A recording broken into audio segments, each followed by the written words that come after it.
Maintenant, on va voir la partie qui t'intéresse le plus. Pourquoi la perte de poids peut détendre la peau?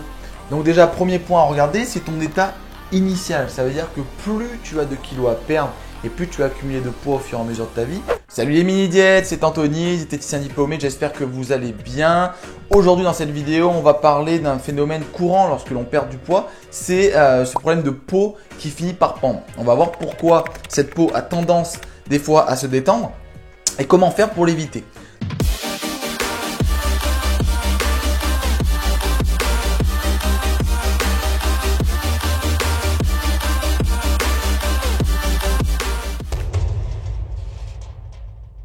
Donc là, on va passer sur mon tableau et je vais t'expliquer déjà dans un premier temps ce qu'est la peau. Voilà, pour comprendre pourquoi la peau peut se détendre, il faut déjà savoir ce qu'est la peau en fait, tout simplement. Donc la peau, si tu veux, est composée de 3 couches. D'accord? On va avoir l'épiderme, le derme, l'hypoderme, et juste en dessous, donc là je te fais un petit bloc. Ça, c'est ta peau, d'accord? Et en dessous, l'organe qui est englobé. Donc, admettons à cet endroit-là, ça va être le triceps, à cet endroit-là, ça va être le biceps, ça peut être la cuisse. Enfin voilà, la peau sert à englober des organes. Analysons maintenant les différentes parties de la peau. Donc, si on regarde l'épiderme, en fait, c'est la partie supérieure de ta peau. C'est celle qui te permet de te protéger du monde extérieur. Tu vois, ça évite par exemple que les bactéries rentrent dans notre sang. Tu vois, c'est une sorte de couche protectrice qui va empêcher les différents éléments du monde extérieur de rentrer dans notre corps. Donc ça, c'est l'épiderme. En dessous de l'épiderme, on a ce que l'on appelle le derme. Donc le derme, c'est la partie secondaire de la peau, d'accord, celle du milieu si tu veux. Et dans le derme, ce qui va nous intéresser, c'est 2 molécules en particulier, l'élastine et le collagène. Ce sont en fait des protéines, si tu veux, qui vont structurer ta peau. L'élastine va permettre d'avoir une certaine élasticité, comme son nom l'indique, au niveau de la peau. C'est ce qui permet par exemple, tu vois, que je peux tirer ma peau. Tu vois, c'est un petit peu élastique. Et ça, c'est l'élastine. Et ensuite, le collagène va permettre d'avoir une peau qui est rigide, une peau assez dure. Ce qui fait que, regarde, quand je tire, la peau là, elle est élastique, et là, elle revient parce que c'est le collagène. J'ai une certaine rigidité dans ma peau. Donc ça, c'est ce qui va nous intéresser le plus dans le cas de la peau détendue, on va le voir après. Ensuite, en dessous, on a l'hypoderme. Donc l'hypoderme est constitué de cellules graisseuses, si tu veux, et donc c'est pour protéger des chocs. Par exemple, sous le talon, on a une couche de graisse qui va protéger justement des chocs quand on marche. Donc ça, c'est l'hypoderme. Et en dessous de l'hypoderme, on a les organes qui sont englobés. Donc ça peut être du muscle, ça peut être du gras. Avant d'expliquer comment le poids peut détendre ta peau, on va déjà voir aussi les autres causes qui peuvent expliquer ce phénomène-là. Donc il y a une cause naturelle qui s'appelle en fait la vieillesse. C'est-à-dire que plus on avance dans le temps, plus on est condamné à mourir malheureusement, et donc plus le fonctionnement de nos cellules est ralenti. Et si on a un fonctionnement cellulaire qui est ralenti, donc le fonctionnement au niveau de la peau sera aussi ralenti, on va sécréter moins de collagène et moins d'élastine. Et donc, physiologiquement, si tu as moins de collagène et que tu as moins d'élastine, tu as une peau qui est moins rigide et donc moins élastique. Donc déjà, ça peut expliquer pourquoi ta peau a tendance à se détendre lorsque tu prends de l'âge. Un autre paramètre qui peut jouer sur la qualité de ta peau, ça va être la consommation de tabac et d'alcool. Parce que ces deux produits-là, en fait, si tu veux, sont constitués de molécules toxiques qui vont former des radicaux libres dans ton corps. Et les radicaux libres, en fait, ce sont des molécules qui vont attaquer tes cellules et vont les abîmer. Et ça va en fait leur empêcher d'avoir une production, par exemple, de collagène, d'élastine normale. Donc en fait, ça va jouer sur la qualité de ta peau parce que ça va jouer au niveau cellulaire. Un autre paramètre qui peut expliquer la perte d'élasticité et la perte de rigidité de ta peau, ça peut être aussi l'exposition au soleil. Il faut savoir que les rayons UV peuvent attaquer et abîmer l'ADN de ta cellule. Et donc l'ADN, en fait, si tu veux, c'est le précurseur de la synthèse protéique. C'est grâce à l'ADN qu'on va synthétiser, par exemple, du collagène et l'élastine. Donc si ta cellule est abîmée de par les UV, tu vas pouvoir moins synthétiser ces molécules-là et donc avoir une peau qui est un peu plus, moins élastique et moins rigide.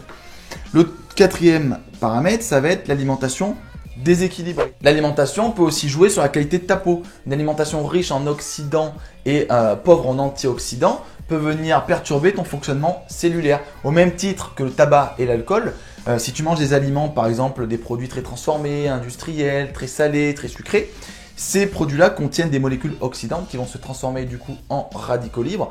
Et ces radicaux libres vont attaquer tes cellules par exemple de la peau et t'empêcher de produire correctement du collagène et de l'élastine, ce qui fait que tu auras une peau qui sera moins rigide et moins élastique. Au contraire, des aliments antioxydants comme les fruits, comme les légumes vont venir protéger tes cellules et donc te permettre une synthèse par exemple normale de collagène et d'élastine. Maintenant, on va voir la partie qui t'intéresse le plus.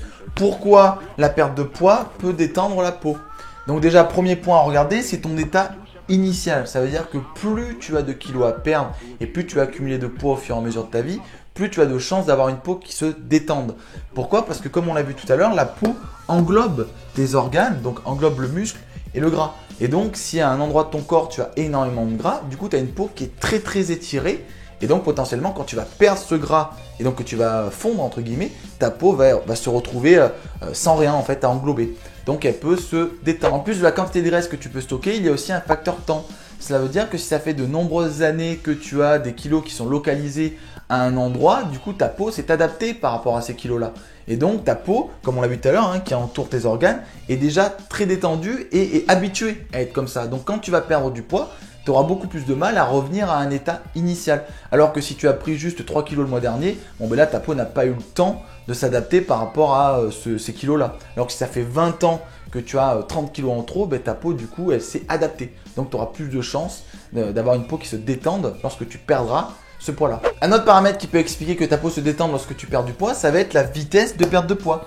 Et oui, si tu perds du poids très rapidement, du coup tu vas vider très rapidement tes réserves de graisse et tes réserves de muscles. Et donc ta peau n'aura pas le temps de s'adapter par rapport au nouveau volume que tu auras à l'endroit où tu as perdu du poids. Tu vois, par exemple, si tu es au niveau des cuisses, tu as des grosses cuisses et que tu perds du poids très rapidement, du coup le muscle ou le gras va se vider, mais la peau n'aura pas le temps de suivre la perte de poids. Alors que si tu perds plus lentement, du coup, admettons ça c'est ta cuisse, tu vas perdre un petit peu, ta peau va aussi suivre. Tu vas perdre un petit peu, ta peau va aussi suivre. Et donc tu vas avoir une peau qui sera moins détendue et qui a plus de chances de revenir à la normale. Un autre facteur très important, si ce n'est le plus important, ça va être aussi ta génétique. Tu vois, on n'a pas tous la même peau, on est tous différents et donc on ne réagit pas tous de la même manière lorsque l'on fait un régime. Certaines personnes vont avoir une peau qui va se détendre très facilement pour rien alors que d'autres vont avoir une peau qui va très très vite revenir à son état initial. Donc on n'est pas tous égaux par rapport à cela et ça faut en tenir compte aussi. Comment faire du coup pour éviter que la peau se détende lorsque tu fais un régime? Déjà, perdre du poids doucement. Une perte de poids, c'est entre 3 et 500 grammes par semaine à peu près. Ça va dépendre d'où tu pars. Si tu es à 150 kg, tu perdras plus de 500 grammes par semaine.